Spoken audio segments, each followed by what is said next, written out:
1.44 floppy disks. I always thought 1.44 referred to inches until yesterday when I looked it up. It actually refers to the capacity of this storage media, and that's 1.44 megabyte.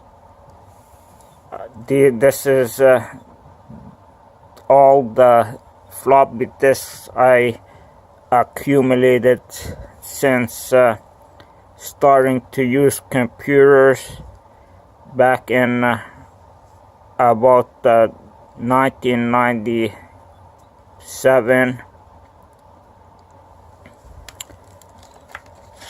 It's a technology I hate. They're slow, flaky, and can store very little.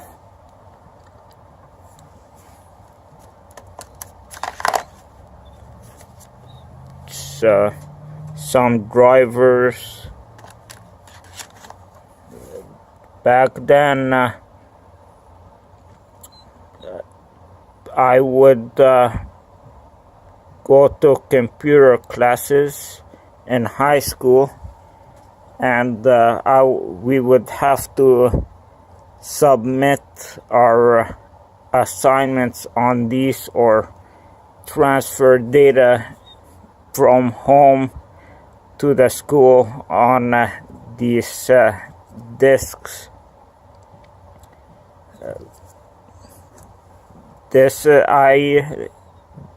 Thank goodness I didn't have to use this technology too much, because I started getting exposed to it on the tail end of the floppy disk era, before CDs started becoming widely used, writable CDs. It's not really practical. I remember my first computer class. It was with Mr. Festa, and computers back then were not mainstream yet.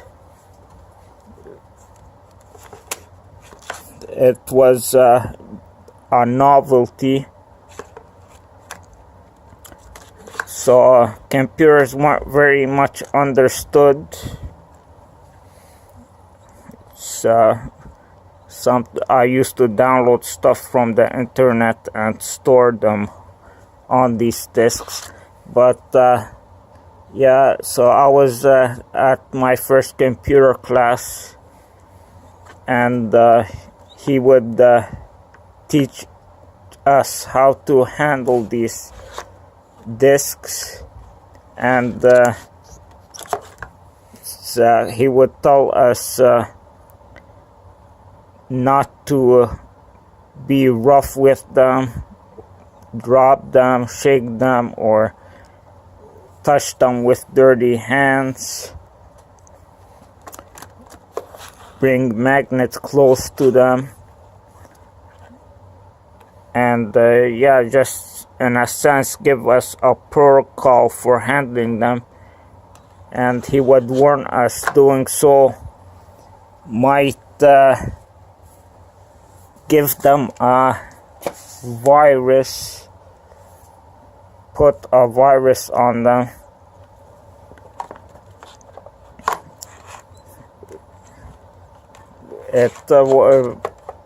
What computer viruses wasn't very well understood.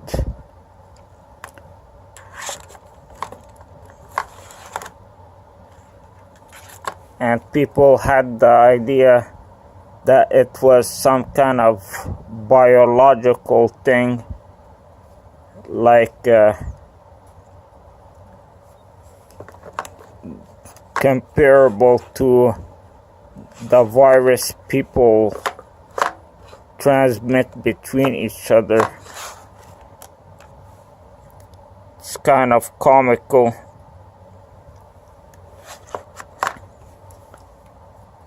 Yeah, these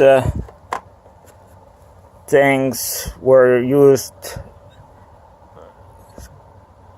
widely in computer classes to store your work on there. And back then, computer classes were very rudimentary. All they consisted of was typewriting and well, the starting classes at least, and basically you would be learning how to type, transfer words to the computer, and a bit of formatting on an office program. And those were the main courses in computers back then. And you would learn how to print on a printer, but there were the old type of printers, dot matrix printers, and you were just printing things you copied to the computer just to see how they turn out when you print them, the format and things like that, and you would be graded on how the conformity of the printed paper to what you were copying. So computers were mostly used for doing really simple things, and were mostly used to get exposed to them. And they were exciting. Computers showed us lots of potential, at least to those who are into writing and literature. They opened a world of possibilities, because before then all you had was pencil and paper, things that were very limited and very short-lived. You couldn't keep them and forever, and you couldn't access them as easily as you can access digital content. So computers, at least to those who were very perceptive and in tune to reality, were very exciting innovation. My cat here is bugging me. She's playing with my plant. Hey Mimi, wanna say hello? Yeah, she won't leave my plant alone. Yeah, it was a new era being born, and the students who are, you know, well grounded were very hyped about computers.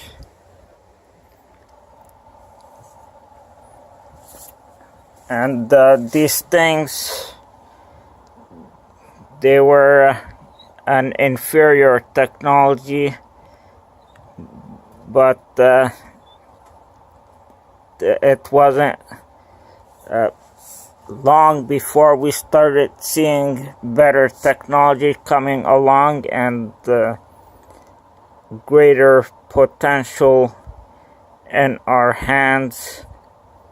So it was for the most part, floppy disks were used as a last resort for kids who had computers and outside their classrooms, who had computers in their home, which was very rare at first in the mid 1990s. Around 2000, computers started becoming a bit more widely owned, but they were still mostly owned for the sake of being owned, not for actually getting used. And unless you were a geek like me around the year 2000, and the internet slowly started changing that reality. With the internet, people started being able to share information,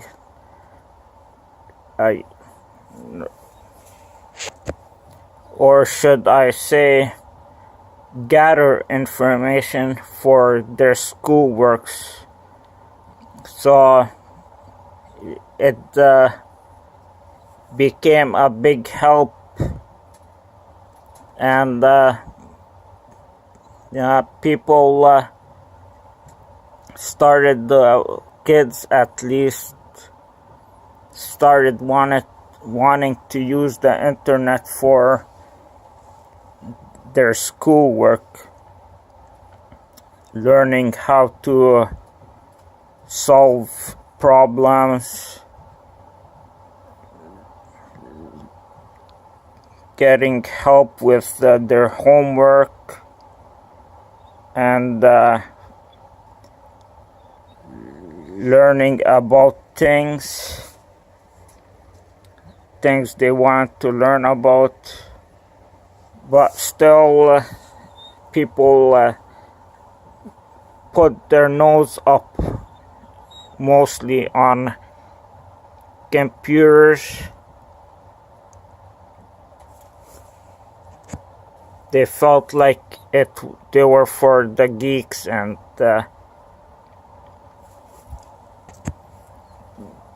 they felt like they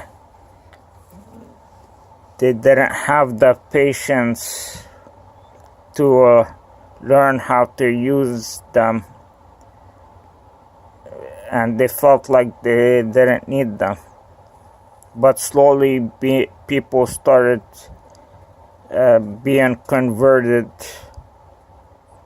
to the reality that computers are powerful extensions to the human mind and human capabilities, superhuman accessories for human use. Now floppy disks are 2 CDs what 56K modems to DSL modems. Back then you would only have 56K modems.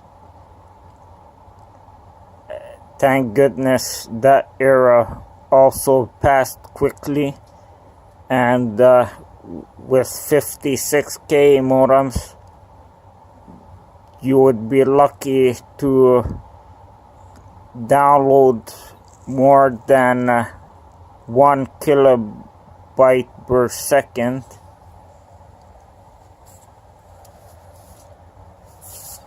It's was really slow technology, and you used to use those modems on phone lines, so the DSLs are used on phone lines too, but those modems would actually use analog signals, and doing so meant you couldn't talk on the phone when you're using the modem. So while you're operating the modem, the phone had to remain dead. It was very impractical, especially at that time, when a home would have one phone. Well, usually there would be 2 lines. An older kid would have a line for himself, and the parents a line for themselves. But that's the way it worked. You would have to dedicate a phone line to the modem. It was very impractical, and the download speeds were pathetic, and the upload speeds even more pathetic. But you would still, as often as possible, transfer data through the internet as email attachments between you and someone else, maybe a student you're working with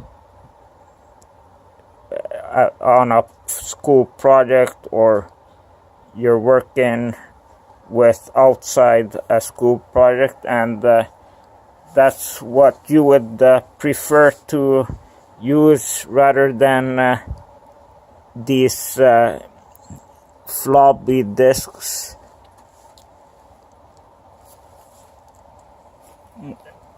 The last thing you would do is reach for one of these for transferring data.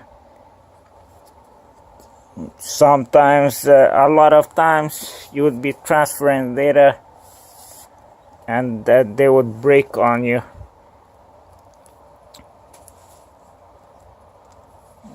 Just to give you a sense how fragile they are, you're advised to write with a felt tip pen on the labels. This little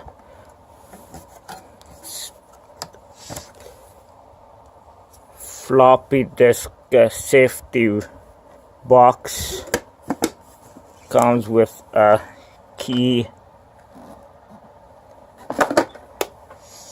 and separators, I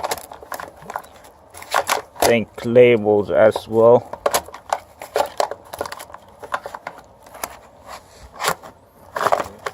And these felt pads for the bottom. Really provides no safety at all. Like a lot of things back then, it was only a delusional sense of safety.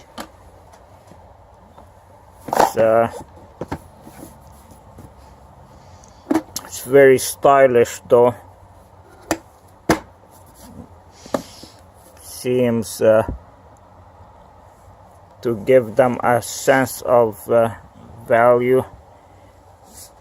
I'm glad to see this era go. I'll probably run a magnet over them to destroy whatever data remains in them, and then check out my full library of a lifetime of floppy disks I collected, or I should say my lifetime of floppy disks. Yeah, they make me nostalgic of days much colder and much cruder, but I rather easily forget those days forever.